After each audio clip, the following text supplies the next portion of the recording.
Halo semuanya, pernah kepikiran gak sih kalau dibalik semua kegiatan kita sehari-hari, dari mulai nyeduh teh sampai nyalain lampu, itu ada sains yang luar biasa bekerja? Nah, hari ini kita bakal bongkar semua sains yang diam-diam ada di sekitar kita. Coba deh, pikirin sebentar. Waktu kamu manasin air atau dorong-dorong barang, bahkan pas lagi liatin tagihan listrik, itu semua sebenarnya kamu lagi berinteraksi langsung sama hukum-hukum fisika loh. Siap buat ngintip rahasianya? Oke, ini dia peta perjalanan kita. Kita mulai dari dapur, ngobrolin soal panas. Terus kita cari cara biar kerjaan jadi lebih enteng. Habis itu, kita jadi detektif buat membedah tagihan listrik. Nah, dari situ kita melompat lebih jauh, lihat canggihnya bioteknologi dan gimana kita bisa ikut mengatasi pemanasan global. Yuk, mulai dari rumah kita sampai ke masalah dunia.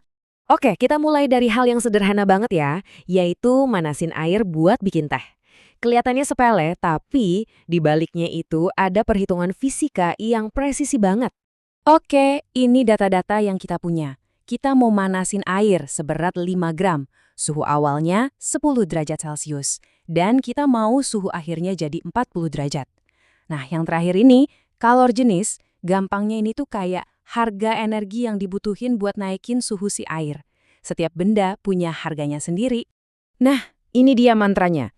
Q sama dengan M dikali C dikali delta T. Q itu jumlah panas yang kita butuhkan.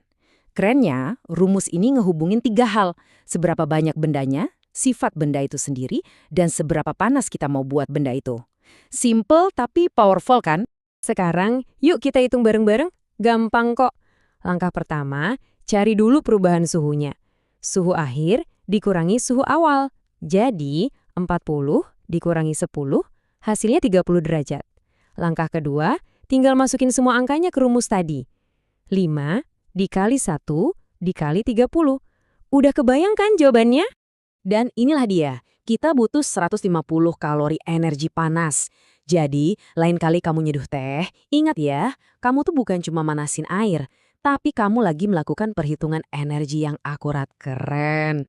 Lanjut ya, sekarang kita ngomongin gimana caranya bikin kerjaan berat jadi terasa enteng. Bayangin kamu harus mindahin kardus berat ke atas truk. Pasti lebih gampang didorong lewat papan miring daripada diangkat langsung kan? Nah, itulah keajaiban dari yang namanya keuntungan mekanis. Oke, jadi di contoh kita ini panjang papan miringnya itu 4 meter dan tingginya 2 meter. Cuma dengan 2 angka ini aja, kita bisa tahu seberapa besar papan ini ngebantu kita. Kuncinya ada di konsep ini, keuntungan mekanis atau kita singkat KM. Rumusnya simple banget. Panjang lintasan dibagi tinggi. Intinya, makin gede angka KM-nya, makin enteng kerjaan kita. Alat itu melipat gandakan tenaga kita. Yap, tinggal kita bagi aja 4 meter dengan 2 meter, dan kita dapat keuntungan mekanisnya adalah 2. Artinya apa sih angka 2 ini? Artinya, papan miring ini bikin usaha kita jadi terasa 2 kali lebih ringan. Kamu cuma perlu keluarin setengah tenaga dibanding kalau kamu angkat langsung. Praktis banget. Oke, sekarang kita bahas topik yang pasti dialami semua orang setiap bulan. Tagihan listrik. Pernah penasaran nggak? Angka-angka di tagihan itu datangnya dari mana? Yuk kita bedah bareng-bareng hitungannya. Pakai contoh satu keluarga. Oke, kita intip pemakaian listrik di rumah ini. Mereka punya 4 lampu yang nyala 10 jam sehari.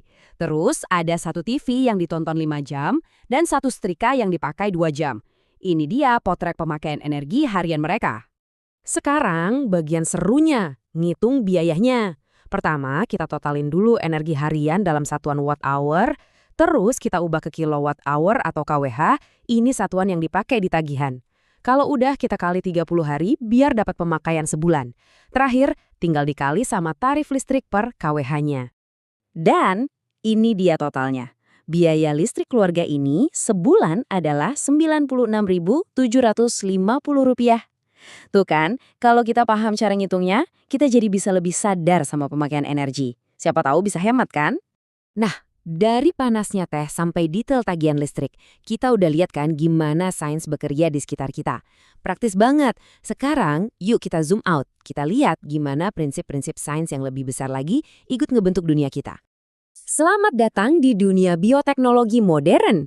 Ini adalah bidang ilmu di mana kita, ibaratnya, bekerja sama dengan makhluk hidup buat menciptakan teknologi dan produk yang berguna. Dari makanan yang kita makan, sampai obat-obatan yang nyelamatin nyawa. Coba lihat deh dampaknya yang luar biasa. Ada rekayasa genetika dan cloning yang bisa mengubah cara kita bertani. Ada juga terobosan medis kayak bayi tabung atau IVF dan antibiotik yang mengubah dunia kesehatan. Bahkan di kepolisian, tes DNA jadi alat super penting. Ini benar-benar sains yang ngebentuk peradaban kita saat ini.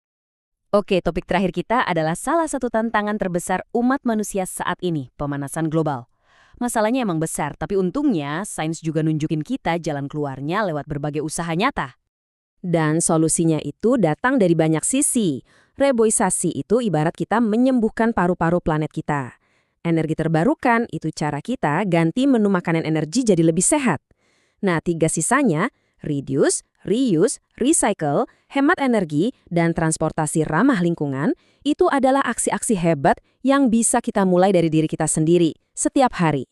Setiap usaha kecil ini penting banget loh. Jadi, setelah kita bongkar semuanya, dari kalori secangkir teh sampai usaha global nyelamatin planet, pertanyaannya sekarang adalah, apa nih yang bakal kamu lihat dengan cara yang berbeda hari ini? Mungkin pas kamu nyalain lampu, atau milih naik kendaraan umum, kamu jadi ingat sains keren yang ada di baliknya. Terima kasih sudah menyimak.